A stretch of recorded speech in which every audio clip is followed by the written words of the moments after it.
Howdy folks, Night Shift 10,000 here, just sitting at my computer desk, just perusing the internet and YouTube to get some topics for new videos.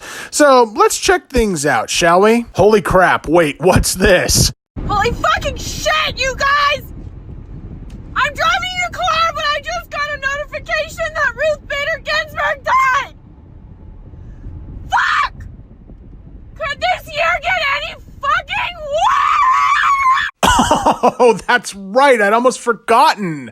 Yeah, let's get to this. I feel so much better now that you're gone forever. Howdy boys and girls, Night Shift 10,000 here with a new video. So, yeah, about a week ago, Darth Vader Ginsburg, Dark Lord of the Supreme Court, became one with the Sith. Whoa, whoa, whoa! Ease it back there, guys. Come on, it's too early in the video. You can't try to get me to full salute that quickly. Let the joyous news be spread, the wicked old witch at last is dead. Ding dong, the witch is dead. Witch, oh witch, wicked witch. Ding dong, the wicked witch is dead. Okay, hold up. Let me clarify something before we get into this. No, I'm not making light of the fact that Ruth Bader Ginsburg has gone to her eternal reward, whatever that might be. No, it's more about my concerns with what's going to happen now that there's an opening in the state Supreme Court that will inevitably be filled by God Emperor Trump. And if you think he's not going to try and push through a candidate before his term is up, then you're delusional. But I am going to cover some things about good old Darth Vader G here. Ruth Bader Ginsburg was an Associate Supreme Court Justice from 1993 until her death in 2020. She championed several women's rights causes and issues, which only resulted in creating a new generation of entitled, exasperating Karens. She fought to keep Roe versus Wade relevant, and spoke out on some other more questionable causes. But hey, at least she beat cancer, right? Oh, no, wait, never mind. Okay, so there isn't much to say about Ginsburg as a whole. She overcame some adversities, or so they say. She served in the Supreme Court without retiring for a number of years and made some semi-relevant decisions. Again, this isn't totally about her as... Again, there isn't that much to say about her as a whole. And getting back to the point, her death has left a seat open that the Trump is already trying to fill. As much as the Dems, and well, everyone for that matter, would like him to hold back, it's just not going to be that easy. Then again, though, was anyone expecting for it to be? So, yeah, let's get into that because the Holy God Emperor has already made his pick for the Supreme Court seat known. And, well, even I've got to admit, it could probably be worse. The selected candidate for the empty seat was rather surprisingly a woman. For a man that hates women so much, apparently, Trump seems to be coming around and giving women more recognition for their more important contributions to society. The woman in question is named Amy Coney Barrett, and she seems to be a good pick for the empty seat. But I wonder why Trump was so quick to select her for the... Oh, okay, question answered. Pretty, young, has a family, yes, but perhaps could be persuaded into granting the God Emperor some favors in the back room in exchange for the nomination. Oh, Trump.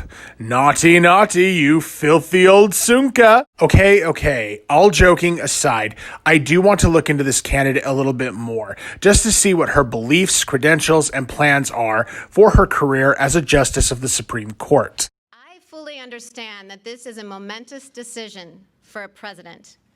And if the Senate does me the honor of confirming me, I pledge to discharge the responsibilities of this job to the very best of my ability. I love the United States, and I love the United States Constitution. Should I be confirmed, I will be mindful of who came before me. The flag of the United States is still flying at half-staff in memory of Justice Ruth Bader Ginsburg to mark the end of a great American life. Justice Ginsburg began her career at a time when women were not welcome in the legal profession. But she not only broke glass ceilings, she smashed them. For that, she has won the admiration of women across the country and indeed all over the world. Justices Scalia and Ginsburg disagreed fiercely in print without rancor in person. Their ability to maintain a warm and rich friendship, despite their differences, even inspired an opera.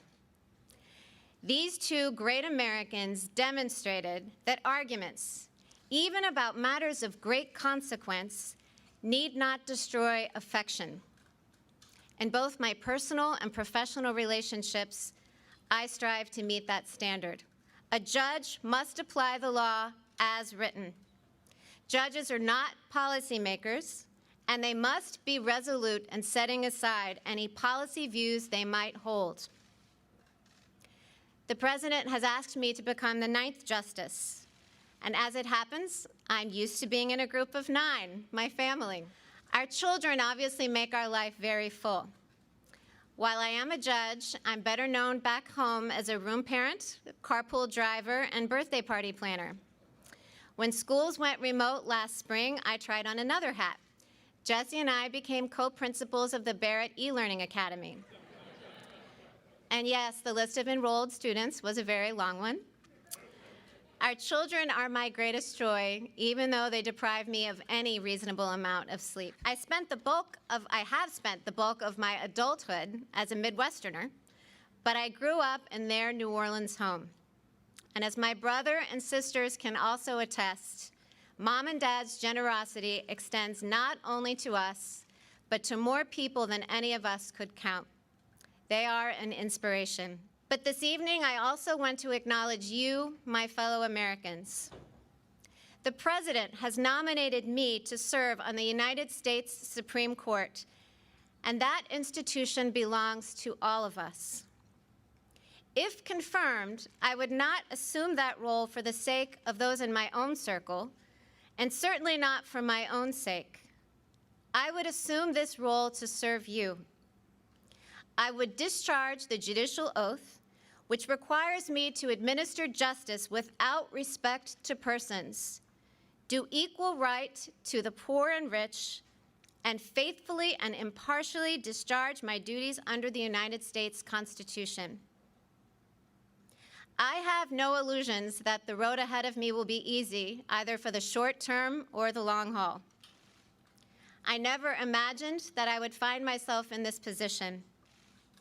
But now that I am, I assure you that I will meet the challenge with both humility and courage.